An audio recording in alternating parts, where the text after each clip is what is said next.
अब कनाडा की जो रियलिटी है वो ये है कि कनाडा फाइनेंशियली इतना स्ट्रॉन्ग नहीं रह चुका हुआ। गवर्नमेंट सिर्फ अपने आप पे पर्दा डाल रही है। सही पकड़े हैं। अगर तो आप लोग ये सोच रहे हैं ना मेरी तरह, जैसे मैं कनाडा आया था कि यार कनाडा में लगे हुए हैं डॉलरों के दरख्त खत्म। अप्रैल 2018 में मैं आया था, तब मैं ना रात के 1-1 2-2 बजे भी वॉक करता था ना, मैं सेफ फील करता था। स्टार्टिंग की बात बता रहा हूँ। अब यकीन मानो थेफ्ट, स्टैबिंग, ड्रग्स इतनी आम हो चुकी हुई है ना। क्या बोला तूने? अस्सलाम वालेकुम guys, welcome to BN vlogs. उम्मीद है कि आप सब लोग खैर खैरियत के साथ होंगे और मजे से होंगे।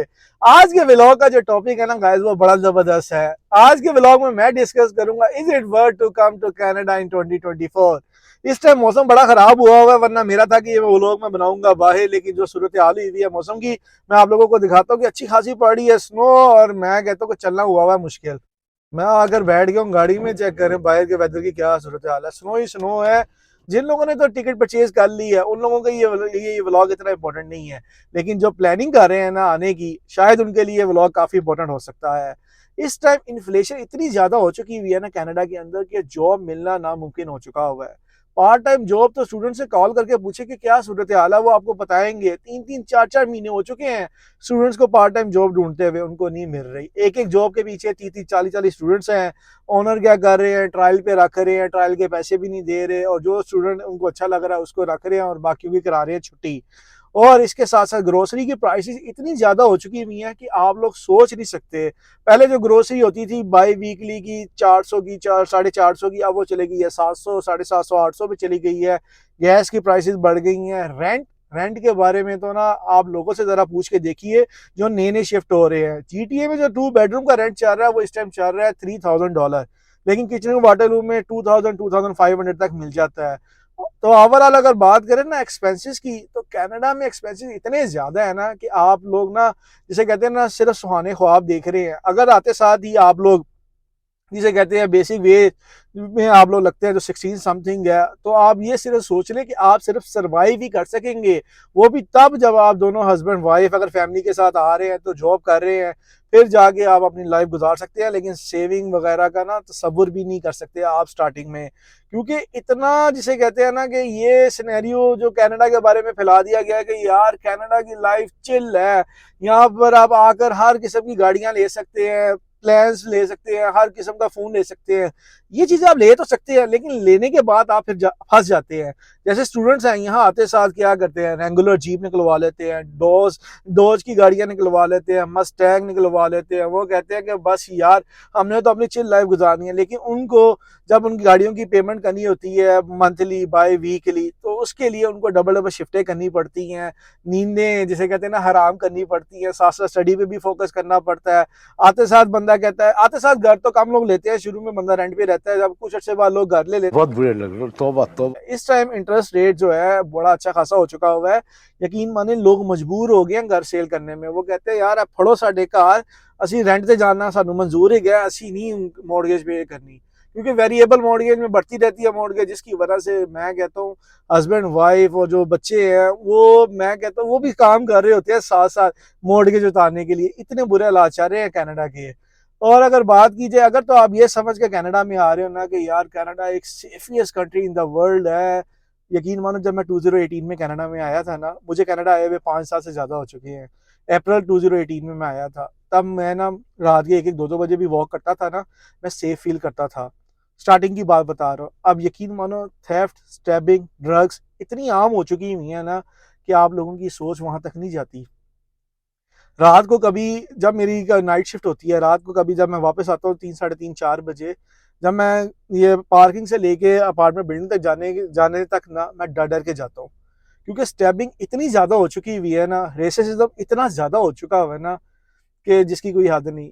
ऑल दो कनाडा अभी भी सेफियस्ट कंट्रीज में गिना जाता है, लेकिन वो वाला सेफ नहीं रह चुका हुआ कि यार बस दुबई की तरह, जैसे मिसाल दुबई जैसे काफी सेफियस्ट कंट्री है, सऊदीया हो गया, वो वाला सामने रह गया हुआ कनाडा। कनाडा वो वाली जिसे कहते हैं ना, ये जो लोग आपको बता रहे होते हैं ना, ये फैंटेसी वर्ल्ड की जो ले जाना की कोशिश कर रहे होते हैं ना आप लोगों को, वो रियलिटी नहीं है कनाडा की।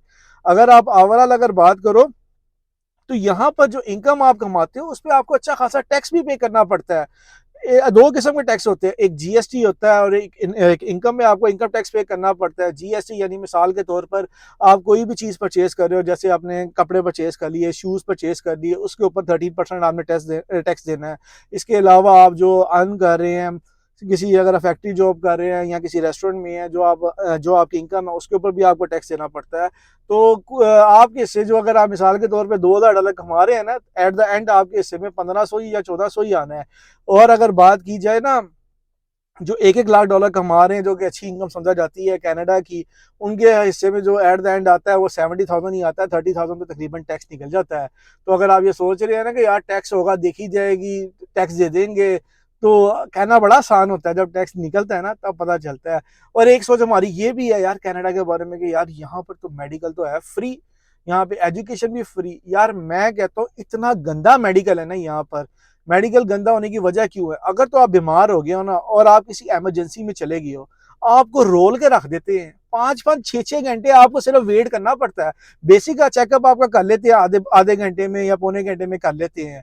लेकिन जो डॉक्टर ने आपको चेक करना होता है ना, पहले तो आपको बिठा देते हैं वेटिंग एरिया में। अगर आपको दर्द है ना, एक दो टेनाडोल दे दी, आप बैठ जाए, फिर आपने तड़पते रहना है। जब बारी आपकी, जब डॉक्टर के पास आप जाओगे जी, वो भी 5-5 6-6 घंटे का मिनिमम वेट करके आप उसके पास जाओगे, फिर आपको चेक करेगा, अगर टेस्ट वगैरह करवाने होंगे तब करवाएगा। लिटरली मैं आपसे झूठ नहीं हो रहा, कनाडा में क्यूबिक या मॉन्ट्रियल के अंदर 2 बंदों की डेथ हुई थी, उनको 12-12 घंटे वेट करना पड़ा और बेचारे वेटिंग एरिया में ही जिसे कहते हैं ना, फोत हो गए थे। ये तो लेटेस्ट न्यूज है। एक एक हफ्ता तो फैमिली डॉक्टर की अपॉइंटमेंट बुक करवाने में लग जाता है। और लोग, अगर आप वॉक इन में जाते हो, वॉक इन का तो हाल ही बड़ा बुरा होता है। ऐसे सर्विसेज चले गए हैं, लाइनें लगी होती हैं, बंदा डर के मारे जाता ही नहीं है, यार हमें ना कोई बीमारी लग जाए, कोई फ्लू श्लू हमें ना लग जाए। इसके अलावा देसी कल्चर जो हमारा होता है ना, कि यार गेट टुगेदर, फैमिलीज में गेट टुगेदर जो हम लोग करते हैं पाकिस्तान में, जब मुंह उठाया किसी के घर चले गए, आगे जी आगे रिश्तेदार, ऐसे ही होता है यार पाकिस्तान में। हमारे घर भी ऐसे ही होता था, जब कोई रिश्तेदार आता था, बेल पे ऊपर थंब दे दिया कि बस दरवाजा नहीं खोलना, बस थंब रखी रखना है। तो ये वाला सीन कनाडा में नहीं है। अगर तो आप सोच रहे हो ना कनाडा में भी आके हल्ला गुल्ला करोगे, बैचलर और पार्टीज हैं, उसके बारे में डिस्कस नहीं कर रहा मैं, फैमिली के तौर पर डिस्कस कर रहा हूँ। यहाँ पर आने से पहले किसी के घर अगर आप जाना होता है ना, उनसे बाकायदा परमिशन लेते हैं, उनको बताते हैं एक आधे वीक पहले या 2-3 दिन पहले कि हम लोगों ने आपकी तरफ आना है। अगर वो कहेगा ना हाँ मेरी जॉब नहीं है, तब आप आ सकते हैं। ये नहीं कि मुंह उठाए चले जाओ। जो लोग मुंह उठाए चले जाते हैं ना, उनको फिर दरवाजा भी नहीं खोला जाता, ठक करके दरवाजा, अलबत्ता तो दरवाजा खोला नहीं जाता। 99% केसेस में ऐसे ही होता है। वरना बंद करने में चलो यार बंदा वो थोड़ा ऊपर वाला लेवल हो जाएगा, उसको नहीं डिस्कस करते हम लोग। और फ्लेक्सिबिलिटी आपके अंदर होनी चाहिए अगर आप कनाडा आ रहे हैं। अगर तो आप फ्लेक्सिबल नहीं है, अगर तो आपके जहन में यही है ना कि यार बस हमने यार बस बाहर नहीं निकलना, बच्चों को यार बाहर का माहौल नहीं अच्छा, बच्चे जाएंगे, बच्चे ख़राब हो जाएंगे, यहाँ पे गोरों के बारे में जो हमारी थिंकिंग अप्रोच होती है इस तरह है, ये अगर आपकी अगर कंजर्वेटिव है ना सोच के मालिक, तो आपको कनाडा आने की ज़रूरत नहीं है। यार गोरों का सिर्फ जो दूर के जिसे कहते हैं ना, लोगों ने बताया हुआ है गोरे ऐसे, जो फैमिली वाले गोरे होते हैं ना, उनमें भी बड़ी तमीज होती है। वो जब बच्चों को अपने पार्क शाक या बाहर लेके जाते हैं ना, वो भी महज़ब तरीके से लेके जाते हैं। अगर तो आपने आकर अपनी फैमिली को अंदर ही बिठा देना है और खुद काम करना है कि यार माहौल अच्छा नहीं है, बच्चे खराब हो जाएंगे, इस तरह हो जाएगा, वो हो जाएगा, हाथ से निकल जाएगा, काबू नहीं आएगा, ये वाली सूरत हाल अगर आप लोग आप सोचते हैं ना और थिंकिंग अप्रोच के मालिक है ना, तो आपको तो हरगिज़ कनाडा आने की ज़रूरत नहीं है, क्योंकि यहाँ पर बच्चा आप पे काबू नहीं आएगा। अगर तो आपकी अपनी है कि आप किस तरह उसको हैंडल करते हैं, किस तरह उसकी दीनी तौर पे उसकी परवरिश करते हैं, किस तरह प्यार से लेके चलते हैं। अगर तो आपने सख्ती की ना, तो उसके तो राइट्स ही बड़े हैं। वो कॉल करके पुलिस बुला लेगा तो आपको लेने के दिन में पड़ जाएंगे। इस तरह जो टिपिकल सोच होती है ना पाकिस्तानी मर्दों की, यार बीवी को दबा के रखेंगे, यहाँ पर अगर आप किसी को ऐसे हाथ भी लगा देंगे ना, वो भी असॉल्ट है, उसके भी आपको अच्छे खासे चार्जेस पड़ जाते हैं और फिर निकलना बड़ा मुश्किल होता है। तो अगर आप लोग ये थिंकिंग अप्रोच के साथ, कंजर्वेटिव सोच के साथ कनाडा आने चाह रहे हो ना, तो मैं कहता हूँ हरगिज़ ना आना। कौन है ये लोग? और अगर तो आप लोग पाकिस्तान और इंडिया में रह के 10 से 12 लाख कमा रहे हो ना महीने का, और सोच रहे हो कि यार क्यों ना कनाडा चले जाएं, तो हरगिज़ ऐसी गलती ना करना। मैं आप लोगों को कभी भी एडवाइस नहीं करूंगा कनाडा आने की, क्योंकि आप लोग बड़ी ज़बरदस्त लाइफ ऑलरेडी गुजार रहे हो इंडिया और पाकिस्तान में। अगर तो ये सोच रहे हो ना यहाँ आकर 40 से 50 लाख कमाना कोई बड़ी बात नहीं, यकीन मानो ये आपकी भूल है। सब कुछ आपको जीरो से स्टार्ट करना पड़ेगा यहाँ आकर, और कुछ अरसे बाद आप लोग पछताओगे अपने डिसीजन पे, यार हम लोगों ने ये डिसीजन क्यों लिया, हम तो बड़े वेल सेटल थे पाकिस्तान और इंडिया के अंदर, हम लोगों ने लालच क्यों किया कि यार हम कनाडा में जाकर अमीर से अमीर तरीन हो जाएंगे। तो यार ये जो मैं बातें आप लोगों के साथ शेयर कर रहा हूँ ना, यकीन मानो ये सिर्फ मेरी ओपिनियन है, मैं आपको कोई नसीहत नहीं दे रहा, क्योंकि लोग कह रहे होंगे खुद तो ये कनाडा बैठा हुआ है। यार मैं खुद बैठा हूँ, जो मैंने एक्सपीरियंस किया है ना, मेरे भी यही गोल थे कि यार मैं जाकर बस अन्नी डाल दूंगा, बस मैंने डॉलरों के ना अंबार लगा लेनी है। लेकिन जब यहाँ पर आया और ग्राउंड रियलिटी पता चली ना, तो यकीन मानो धचका लगा। लेकिन शुक्र अल्लाह का, काफियों से बेहतर भी हूँ। लेकिन अगर इतने बड़े बड़े ख्वाब लेकर आने हैं ना कनाडा के अंदर, तो मत आना इतने बड़े बड़े ख्वाब लेकर, क्योंकि जब ये टूटते हैं ना तो बड़ा अफसोस होता है। तो गाइज ये था मेरा आज का व्लॉग। उम्मीद करता हूँ मेरा आज का व्लॉग लगा होगा आप लोगों को अच्छा। अगर व्लॉग अच्छा लगा है तो चैनल पे लाइक कमेंट जरूर करना और चैनल को सब्सक्राइब करना ना भूलना, ताकि मेरी नई आने वाली वीडियोस की अपडेट मिल सके। Thanks for watching the video. अल्लाह हाफिज, मिलते हैं अगले व्लॉग में।